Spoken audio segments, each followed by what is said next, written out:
Once the sound of crashing had ceased and the plumes of dust subsided, Urasu retracted the fire shield. Gio finally released everyone from his protective embrace, and they stretched their arms and cracked their necks as they looked around what was now a very different room. Gone was the opulence, replaced by a large brown cavern, dimly lit with candles in simple cast-iron brackets on the walls. Urasu walked up to a crude archway flanked by two smaller ones, which seemed to be chiselled into the face of the wall, wondering what their significance could be. Brushing her hand along the other long wall, Freya wondered if there was any way out of the cave, as they appeared to be completely sealed in. "OK," Gio said jovially as he clapped his hands together. "Spacious, but definitely a fixer-upper." Looking around, Freya added, "Yeah, definitely needs a few homely touches." "Importantly, this doesn't look much like a library," added Requiem. "Urasul, any ideas?" Urasul looked as though he was going to say something wise, but in the end only came out with, no. Suddenly, Requiem had an idea. "What did we all learn in our trials, Gio?" Taken by surprise, Gio gave a flustered reply. "You can't judge by appearances." "Freya?" "The Avatars Guild will help those deserving that are in need."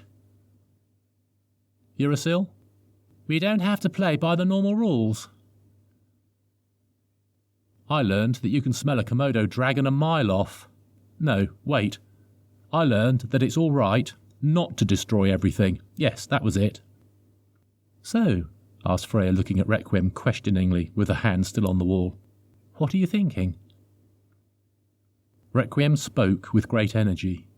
"Well, if we build on what we've learned, we can say this, that the cavern is not as it appears, that the Inquisitor will come to us, and all we have to do is use our unique strengths and preferably not destroy the place in the execution." "I like the theory. So how are we going to put it into practice?"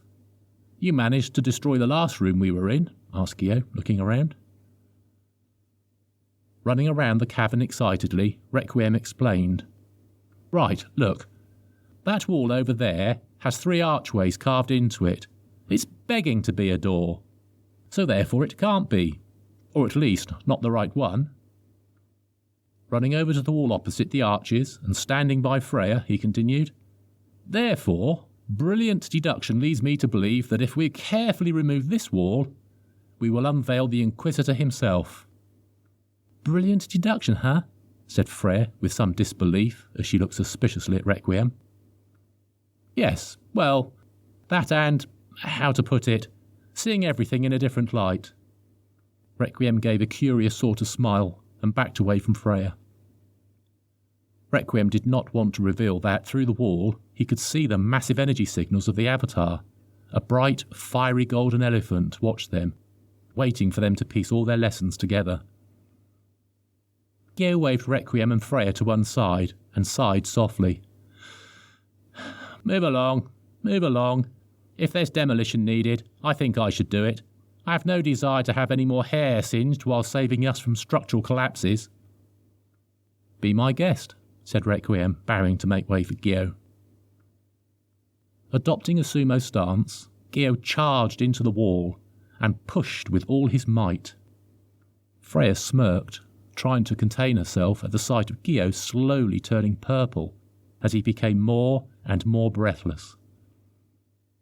Just as he began to slip down the wall in exhaustion, Freya could take no more and burst out laughing.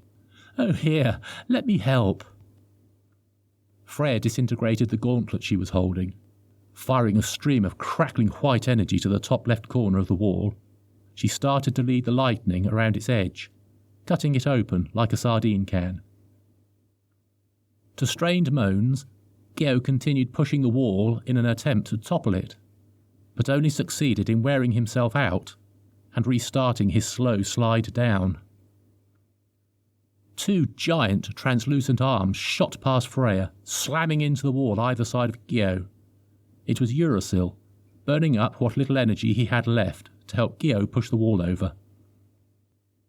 Requiem stood back as he gazed at the three of them trying their best to remove the wall, whilst keeping the room intact. Urasil was now trying to slip his hands through the cut that Freya had made. However, Requiem could see that their efforts, although valiant, were in vain. Lines of energy travelled to the giant elephant as all the effort being put into breaking the wall was simply drained by the Inquisitor to maintain it. Ducking under Freya's lightning and dodging one of Urasil's arms, Requiem walked casually over to Gio. "How you doing there?" Gio turned his head to look at Requiem. His face was the most exquisite purple colour, with thick streams of sweat flowing from his brow. Through gritted teeth he managed, "Sometimes I could really..." Requiem backed off. "No need to finish that sentence. I think I know where it's going." Bowing under a flailing giant arm, Requiem walked behind Urasil and started to rummage through his pockets. "A golfing glove? Nope," said Requiem as he threw the glove behind him. "Encyclopaedia Britannica? Close, but not quite." He threw the volumes to one side. Suddenly there was a squeak. "Ah, Bombardier, my dear fellow, how are you?" "You put Bombardier back this instant," Urasil demanded, still trying to keep his projected arms under control. "Sorry," said Requiem, putting Bombardier back with another squeak. "Ha! Here we are," Requiem declared triumphantly. "The Book of Morpheus and Minerva." Kissing the book and walking away from the group, Requiem called out, "Just what you need for a bit of light reading. Here you go." Turning to the wall and holding the book towards it, he said, "It's all yours," and unceremoniously dropped the book onto the floor amid plumes of dust. "What are you doing?" exclaimed Urasil. "Have you gone mad?" "Yeah, Requiem, what's with all the theatrics?" added Freya. Massaging his arms as he too walked over, Gio turned to Freya. "You can't have a name like Requiem and not be a little dramatic, now can you?" "Indeed," replied Requiem with a satisfied smile. "It injects some fun into the day." Suddenly, the wall they had been working on came crashing down. Squinting through the dust, they could just make out the outline of a large elephant as it trumpeted to announce its arrival. The shadowy beast walked heavily forwards, causing the ground to quake as it did so. It started to rear up and walk on two legs. The now familiar voice rang out with, "Congratulations," as the Inquisitor emerged in humanised form from the dust. Everyone stood awestruck as they gazed at the Inquisitor. Even Freya, who had spent the most time with their kind, was impressed as she took in the majesty of the mighty being standing on two sturdy elephant legs. Like Havoc, the Inquisitor wore a two-piece matching outfit, comprised of dark brown leather trousers, which stopped very short of covering his legs, an ornate black and gold belt, and a matching open brown leather waistcoat with ornate gold buttons, bearing his muscle-bound light grey torso. The Inquisitor was also two-tone in colour, with the rest of his sturdy body covered in a thick, dark grey, slightly wrinkled hide. As he continued to walk towards them, the giant gold bangles clamped around his mighty wrists and ankles captured the dim firelight, magnifying it 1,000-fold. Gio, who wasn't swayed by bangles or waistcoats, had his attentions firmly fixed on the Inquisitor's barely humanised head. It still very much resembled that of an elephant, but with short white tusks, and a trunk that would have looked too small for such a large animal, but befitted the Inquisitor's more human stature as it rested on his diaphragm. Such a beast that dwarfed even Gio should have instilled fear. Yet his deep blue eyes radiated great awareness and gave the Inquisitor a wise and warming presence. As he walked purposely towards the book, plumes of dust rose and shards of rock fell, forcing the group to back away. Requiem wondered how such a tall beast was going to pick up the book without looking ungainly and ruining his magnificent entrance. His concerns were soon allayed, however, as the Inquisitor effortlessly summoned the book to his open hand and continued his purposeful walk towards the group. A noise behind them made everyone turn to see a vast wooden shrine materialise out of a dusty whirlwind. Without a word to his guests, the Inquisitor sat in his chair, held the book open and flicked through its pages. Regaining his composure, Requiem walked up to the foot of the raised chair and asked, "What do you see?" The Inquisitor glanced up. Focusing on Requiem, he replied in a deep rumbling voice of great wisdom and authority. "What do you think I see?" Looking aloof, Requiem replied jovially, "Oh, I don't know. Home improvement tips." Freya walked up to Requiem and slapped him on his shoulder. "Be more respectful," she scowled through gritted teeth. The Inquisitor chuckled deeply. "I see we have no need for Devastator to keep you in line." Peering down at Requiem, he continued, "Keep that one. She's good for you." Turning his attentions to Freya, the Inquisitor said heartily, "And you, my dear, keep up the good work. Someone needs to bring him down to earth." There was a strange emphasis on "down to earth," but no one managed to linger on it for long before Urisil piped up. "Pages are blank." Looking into Urisil's eyes, the Inquisitor said, "I can see why Erebus speaks so highly of you. An excellent deduction." Breaking the silence that followed, Gio huffed, "Yeah, but you didn't say if it was right." The smile could be seen from under the Inquisitor's trunk. "You are a credit to the North Gate, Gio. However, I don't think we have come here to talk about what I see in this book." Requiem coughed to draw attention to himself. "Yes, well, let's get to the point then, shall we? We're after information on the fifth gate. Can you help us?" Looking past Requiem, the Inquisitor cast another dust storm. From it, opposite the chiselled arches, rose a desk with a spectacular computer. "I collect and archive all the knowledge and works of the world. You may access it from there." Looking perturbed, Urisil turned back to look at the Inquisitor. "What? A computer thingy what's it? You keep everything on one of those devilish devices?" Requiem called back from the desk.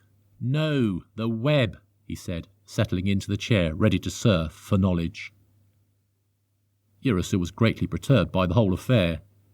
"Well, I was expecting something more grandiose. If we had known, we could have done this from Freya's and avoided our many near-death experiences." Freya grabbed Urisil as she ran over to the computer. "Come on, move with the times, will you? Besides, the near-death experiences were fun." Everyone gathered around, their eyes straining at the light the monitor gave out. Moving the mouse to the heading of the page, Requiem muttered, "Dougal. Interesting. I wonder what we do here." Frustrated by her comrade's inability to use even the simplest technology, Freya grabbed the mouse impatiently. "Really? 5-year-olds are more computer literate than you lot. It's a search engine. Just type what you're looking for here." Freya clicked in the Dougal search box. Requiem typed, "the fifth gate," and was about to press enter when they all jumped in fright. To their left came the sound of frantic panting. Requiem turned and came face to face with a small, amphibious-looking creature with large, boggling eyes, dark green and black mottled skin, and tiny bat-like wings. Although his body was small, and its arms and legs thin, its head, hands, and feet were huge by comparison. The bizarre creature used one of its exceedingly long, bony fingers to get something out of its massively wide mouth. Once clear, it beamed a jaunty smile back at them. In the ensuing silence, the creature tapped its long bony toes on the stony floor, making a wet slapping sound that echoed around the cavern. Gio was the first to recover. "Ah, it's a goblin, or something."